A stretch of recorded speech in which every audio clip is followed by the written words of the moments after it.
She kept saying it was just stuff. But that stuff is how I pay rent. That stuff is 15 years of building a career.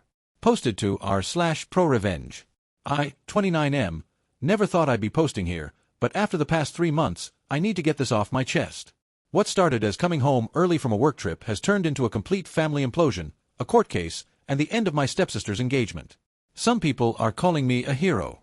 Others, mainly my stepmother, are calling me a monster. I'll let you decide. Fair warning, this is long. Grab a snack. The setup. I'm a professional photographer and videographer. I've been doing this for 15 years, starting with a beat-up Canon Rebel my grandmother gave me when I was 14. I photographed everything. My friends' garage bands, local sports events, anyone who'd let me point a camera at them. I worked my way through college shooting weddings on weekends, graduated, and slowly built my business into something I'm genuinely proud of. 3 years ago, I finally achieved my dream. I bought a converted industrial loft in a renovated warehouse district. It's not huge, about 1,800 square feet, but it's got 18-foot ceilings, massive windows, exposed brick, and the kind of natural light that photographers would sell their souls for. I converted about a third of it into a home studio. The rest is my living space. This place is my sanctuary. It's also where I keep approximately $47,000 worth of professional equipment. Cameras, lenses, lighting rigs, backdrops, editing stations with high-end monitors, audio equipment for video work.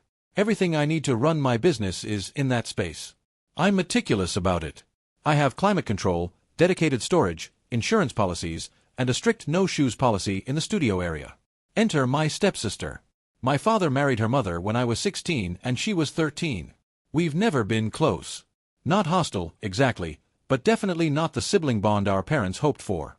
She always seemed to resent me, I think because her father had abandoned the family when she was young, and suddenly here was this teenager getting attention from a new father figure. Looking back, I can understand why a confused 13-year-old might feel that way. But we're adults now, and that resentment never really went away. It just became quieter. She's 26 now. Works as a receptionist at a dental office. Got engaged about 4 months ago to a guy she'd been dating for 2 years. Her fiancé seemed decent enough. We'd met at a few family dinners. Quiet, worked in IT, clearly adored her. I was happy for her, genuinely. Getting engaged is exciting. What I wasn't prepared for was what happened next. The incident. 3 weeks ago, I was booked for a destination wedding in Sedona. 3 days of shooting, plus travel. I told everyone I'd be back Sunday night. But the couple's grandmother passed away unexpectedly on Friday, and they decided to postpone the ceremony. Heartbreaking for them, obviously. I offered my condolences, rescheduled, and caught an earlier flight home. I landed Saturday afternoon. Exhausted, but looking forward to my own bed. My loft is in an old industrial area, parking lot, freight elevator, that kind of thing. As I pulled in around 7 p.m., I noticed a lot of cars. More than usual. Weird, but not alarming.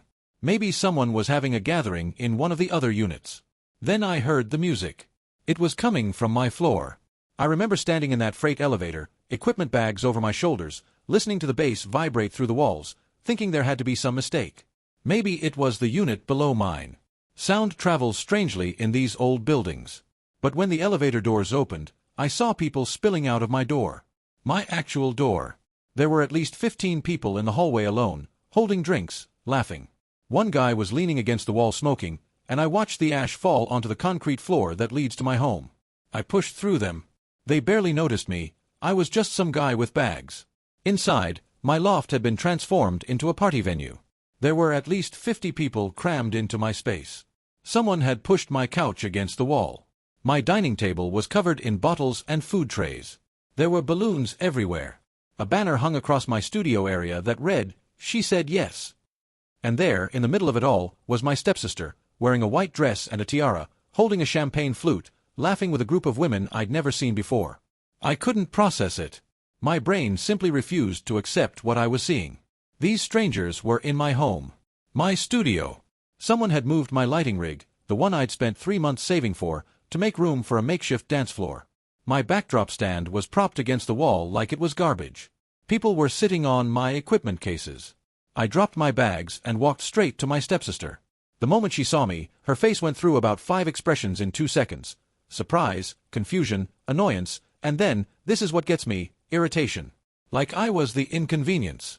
"What are you doing here?" she said. "You're not supposed to be back until tomorrow." What am I? I couldn't even finish the sentence. What is happening right now? Why are there 50 people in my apartment? She rolled her eyes. Actually rolled her eyes. "It's my engagement party." Relax. "We'll be done by midnight." Your engagement party. In my home. That you broke into. I didn't break in. I have a key, remember? For emergencies. The key. The key was for emergencies. I gave it to her 2 years ago when I traveled to Europe for a month-long project. Someone needed to water my plants and check on things. She'd made a copy and never returned it. "This isn't an emergency," I said, my voice rising. "This is a party. With 50 strangers. In my home. Where I didn't invite you." People were starting to notice now. The music was still playing, but conversations were dying. Her fiancé appeared at her shoulder, looking uncomfortable. "Hey man," he said quietly. "We should probably—" "Don't," my stepsister snapped at him. Then she turned back to me. "Look, I know this isn't ideal, but I couldn't afford a venue, okay? Do you know how expensive it is to throw an engagement party? And you have all this space just sitting here. It's my studio. It's where I work. You weren't even using it.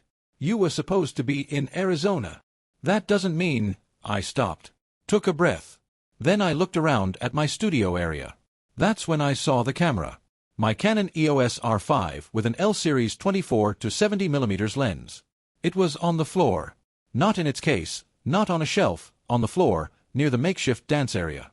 And there was something dark smeared on it. I pushed past my stepsister and picked it up. Wine. There was red wine all over it. The lens was scratched.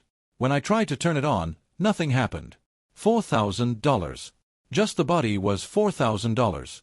The lens was another $2,000. Gone. I kept looking. My $1,200 monitor had a crack running diagonally across the screen. Someone had spilled something sticky on my editing desk, and it had dripped into my audio interface. One of my lighting rigs was lying on its side with a visible dent. My fabric backdrop, the custom 10 by 12 hand-painted one-eyed commission from an artist in Portland, had a rip in the corner and what looked like makeup stains on it. I felt physically sick. "Who did this?" I asked, turning around. My voice was shaking. "Who touched my equipment?" Silence. 50 strangers stared at me like I was the unreasonable one for asking. My stepsister stepped forward. "It's just stuff," she said. "You have insurance. Don't ruin my engagement party over some cameras." Just stuff.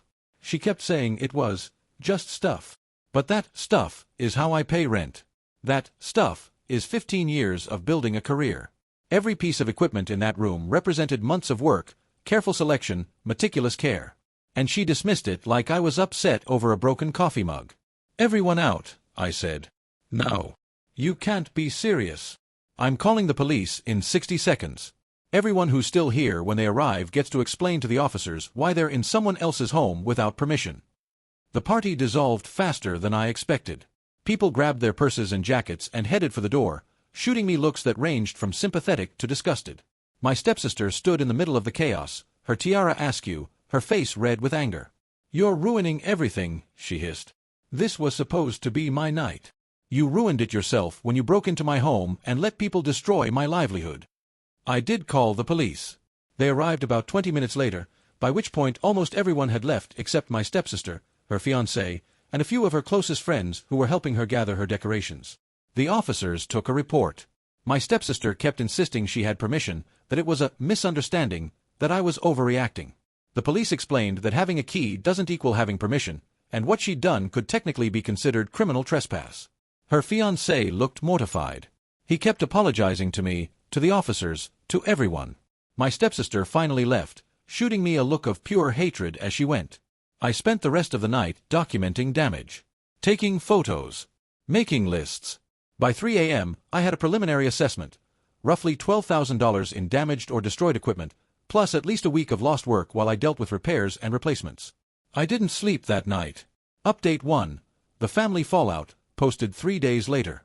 The morning after the party, my phone exploded. First text from my stepmother: "How could you humiliate stepsister like that? She's devastated. You need to apologize." Then a call from my father, who sounded tired. "Son, I need to understand what happened." I explained. Calmly. Factually. The unauthorized entry. The damage. The fact that my career had been affected. He listened without interrupting, which I appreciated. When I finished, he was quiet for a long moment. Then, she shouldn't have done that. That was wrong. Thank you. But your stepmother is furious. She's saying you called the police on her daughter, that you embarrassed her in front of everyone. I called the police because 50 strangers were in my home and $12,000 worth of equipment was destroyed. What was I supposed to do? Let them keep partying? He sighed. I know. This is going to be messy. He wasn't wrong. My stepmother called me that afternoon. She was crying, which immediately made me feel guilty, which then made me angry because I had nothing to feel guilty about. She didn't mean for anything to get damaged, she said. She just wanted a nice party. She couldn't afford a venue. She thought you'd understand. She never asked me. Because she knew you'd say no.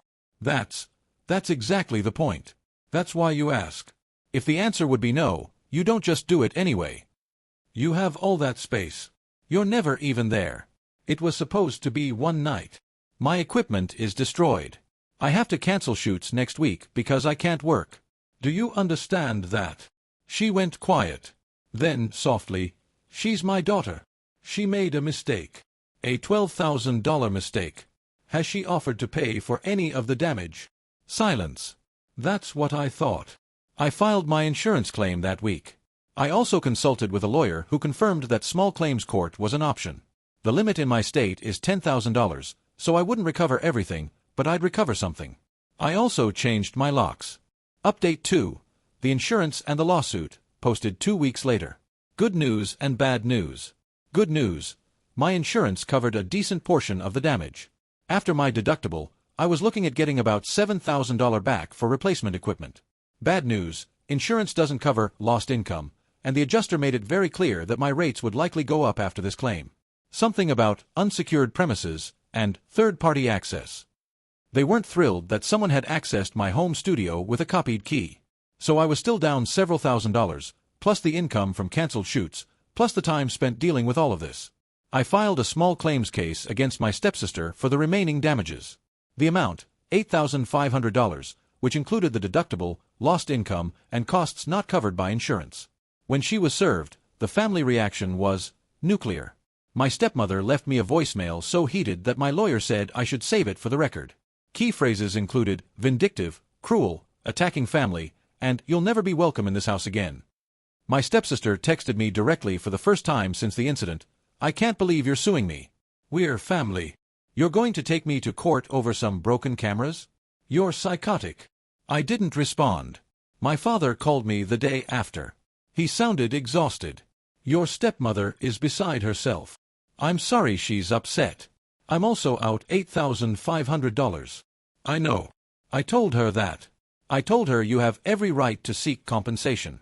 She doesn't want to hear it. What about my stepsister? Has she said anything? Any offer to pay? Any apology? She says it wasn't her fault. That it was party guests who damaged things, not her. She invited those guests to my home without permission. I know. He was quiet for a while. Then, I'm not going to tell you what to do. You're an adult. But I want you to know that whatever happens, I'm your father first. I love your stepmother, but I won't pretend what happened was okay. That meant more than I expected. Her fiancé reached out around this time too.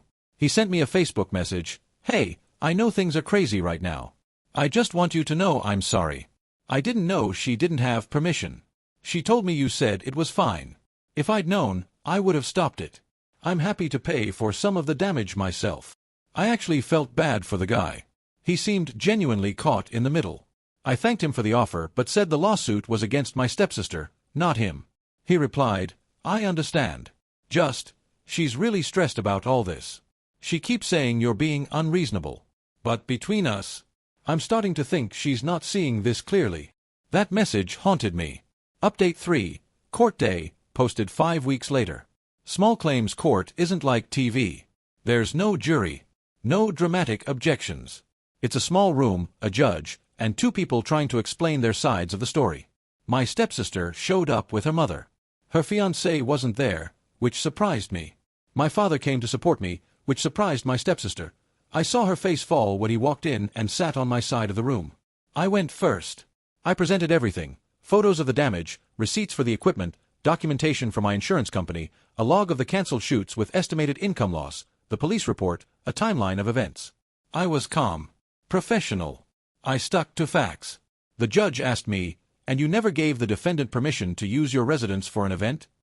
"No, Your Honor. I gave her a key 2 years ago for emergency purposes while I was traveling internationally. She kept a copy without my knowledge. Using that key to host a party with 50 guests was not an authorized use." My stepsister's turn. She started crying almost immediately. Not strategic crying. I think she was genuinely overwhelmed. She talked about how hard it had been to plan an engagement party with no money, how she just wanted one nice night, how she never meant for anything to be damaged. "I thought he'd be okay with it," she said, her voice shaking. "We're family. I thought he'd understand." "Did you ask him?" the judge asked. No. But, did you inform him you were hosting an event at his residence?" "No, but he wasn't even supposed to be there." "Whether or not he was present doesn't change whether you had permission." "Did you have permission?" "I had a key." "That's not what I asked." She started crying harder. My stepmother tried to interject, but the judge shut that down immediately. In the end, it wasn't even close. The judge ruled in my favor for the full $8,500.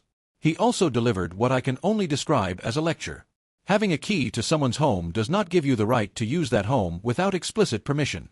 The fact that the plaintiff was traveling does not give you the right to host events. The fact that you are family does not give you the right to damage property without consequence. I hope you'll consider this when making decisions in the future. My stepsister was ordered to pay $8,500 in damages, plus court costs. Walking out of that courtroom, I expected to feel victorious. Instead, I felt hollow. My stepmother wouldn't look at me.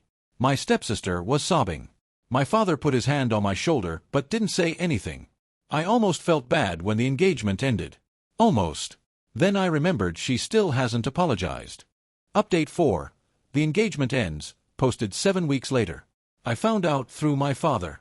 Apparently, over the weeks following the trial, things deteriorated between my stepsister and her fiancé.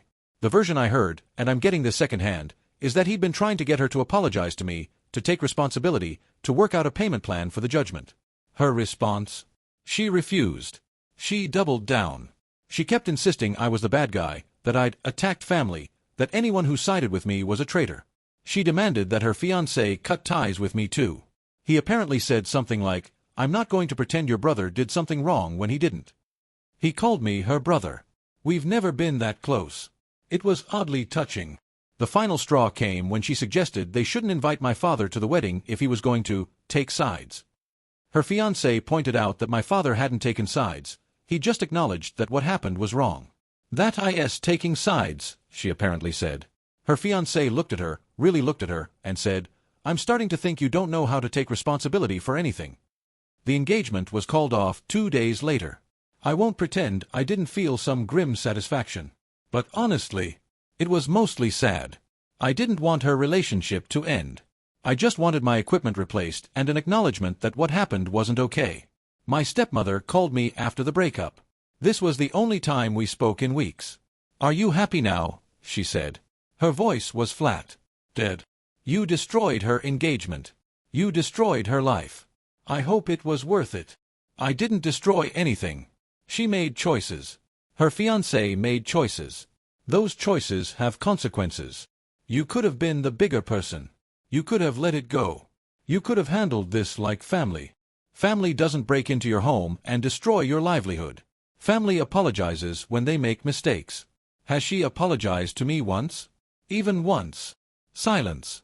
That's what I thought. She hung up. My stepmother called me vindictive. Maybe I am. But I didn't throw a party in someone else's home and destroy their livelihood. I didn't refuse to apologize. I didn't play victim when I was clearly in the wrong. Update 5. Final. The aftermath, posted 3 months later. It's been 3 months since the party. I want to give you all a final update, because the story doesn't end with a neat bow. My equipment has been replaced. Insurance covered most of it. The $8,500 judgment, my stepsister is paying it off in installments. She makes about $15 per hour, so this is going to take her years. Every month, I receive a check for $150. I deposit it without comment. My relationship with my stepmother is over. Not in a dramatic, door-slamming way, it's just dead. We don't speak. We don't text. When I visit my father, she makes herself scarce. We're polite if we cross paths, but there's nothing there. She'll never forgive me, and honestly, I'm at peace with that. My father is stuck in the middle, and I hate that for him. He's doing his best to maintain relationships with everyone, but it's clearly wearing on him. I've told him repeatedly that I don't expect him to choose, that I'll never ask him to pick sides. He's my dad. I love him. That doesn't change. Family gatherings are essentially impossible now. Thanksgiving was a disaster. I went to a friend's house. Christmas was smaller. My father came to see me separately from his wife and stepdaughter. It felt fragmented, incomplete. Sometimes I wonder if I did the right thing. Not about the lawsuit, I maintain that was justified, but about calling the police the night of the party. Maybe I could have handled it differently. Cleared everyone out, assessed the damage, tried to work something out privately. But then I remember, the key was for emergencies. I guess wanting a free venue was her emergency. I remember her face when she said, "It's just stuff." The dismissiveness. The complete inability to see my perspective. And I remember that in the weeks that followed, she never once apologized. Never offered to pay. Never acknowledged that what she did was wrong. She just kept playing victim, kept insisting I was the monster for demanding accountability. Her fiancé was right. She doesn't know how to take responsibility. The last thing I'll say is this: I won. By any objective measure, I won. I got my money. She faced consequences. Her engagement ended because her fiancé finally saw who she really was. Justice, such as it is, was served. But victory came with a cost. My family is fractured. Holidays are different now. My father's marriage is strained. My stepsister, whatever her flaws, is alone and in debt and probably hurting. I don't regret what I did. I'd do it again. But I won't pretend it didn't cost me anything. Sometimes the right thing to do still leaves scars. Edit. Posted a few days after the final update. A lot of people have asked about her ex-fiancé. We actually grabbed a beer last week. He's doing okay. Said he'd had doubts about the relationship for a while. The party incident just crystallized things for him. It wasn't even about you, he told me. It was watching her refuse to admit she was wrong. It was the way she expected everyone to just go along with it. I kept thinking, if we get married and something goes wrong, will she ever be able to say, "I messed up"? And I realized the answer was no. He's a good guy. I hope he finds someone who deserves him. As for my stepsister, I heard through the grapevine that she's been telling people I stole her fiancé by turning him against her. The narrative has shifted entirely. In her version, I'm some kind of mastermind who orchestrated the whole thing to destroy her life. Whatever helps her sleep at night, I guess. I'm moving on. I've got new equipment. New projects. The studio is better than ever. Last month, I booked a major commercial campaign that I'd been chasing for 2 years. Life goes on. But I still deposit those $150 checks every month. Every single one. Not because I need the money anymore, but because actions should have consequences.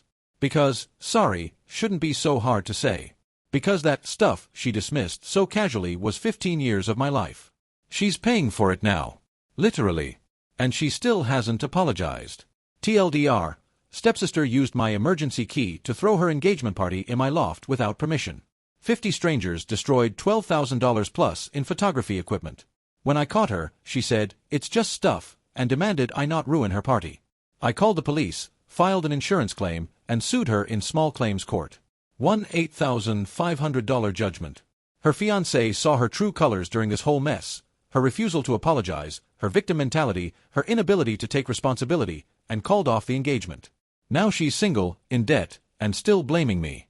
My relationship with my stepmother is destroyed and family gatherings are impossible. Victory came with a cost, but I'd do it again. Here's what I learned from suing my stepsister. Victory and loss can wear the same face. She kept saying it was just stuff. But that stuff is how I pay rent. That stuff is 15 years of building a career. Every camera, every lens, every piece of equipment in that room represented months of careful saving, deliberate choices, meticulous care. And she dismissed it like I was upset over a broken coffee mug. The key was for emergencies. I guess wanting a free venue was her emergency. I've replayed that night 100 times. 50 strangers in my home.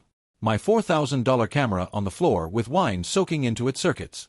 My stepsister in her tiara, annoyed that I'd shown up early to my own apartment. "You're not supposed to be back until tomorrow," she said. As if my schedule was the problem. As if I was the one who'd done something wrong. She never asked permission because she knew I'd say no. That's exactly why you ask. If the answer would be no, you don't just do it anyway and hope you don't get caught. Her fiancé saw it clearly. Not the party itself. He'd been lied to, told I'd approved everything. What he saw was the aftermath. The way she refused to apologize. The way she played victim while I catalogued thousands in damages. The way she demanded everyone take her side or be labeled a traitor. "I'm starting to think you don't know how to take responsibility for anything," he told her. 2 days later, the engagement was off. I almost felt bad when it ended. Almost. Then I remembered she still hasn't apologized. Not once. Not a single time in 3 months. Not when the police came. Not when I filed insurance. Not when I sued her. Not when the judge ruled against her. Not when her relationship ended. She just kept shifting blame, playing victim, insisting I was the monster for wanting accountability. My stepmother called me vindictive. Maybe I am. But I didn't throw a party in someone else's home and destroy their livelihood. I didn't refuse to apologize. I didn't play victim when I was clearly in the wrong. I won. By any objective measure, I won. Got my money back. She faced consequences. Her fiancé finally saw who she really was. Justice, such as it is, was served. But victory came with a cost. My relationship with my stepmother is dead. Family gatherings are impossible. My father is stuck in the middle, and I hate that for him. Thanksgiving was at a friend's house. Christmas was fragmented, incomplete. Sometimes the right thing to do still leaves scars. I still deposit those $150 checks every month. Not because I need the money, but because actions should have consequences. Because, sorry, shouldn't be so hard to say. Because that stuff she dismissed so casually was 15 years of my life. She's paying for it now. Literally. And she still hasn't apologized. Her ex-fiancé told me something over beers last week. He said it wasn't even about me. It was watching her refuse to admit she was wrong. It was realizing that if they got married and something went wrong, she'd never be able to say, "I messed up." Some people can't apologize. They'd rather lose everything, their money, their relationships, their family, than admit they were wrong. I'm not one of those people. I can admit that what I did had costs.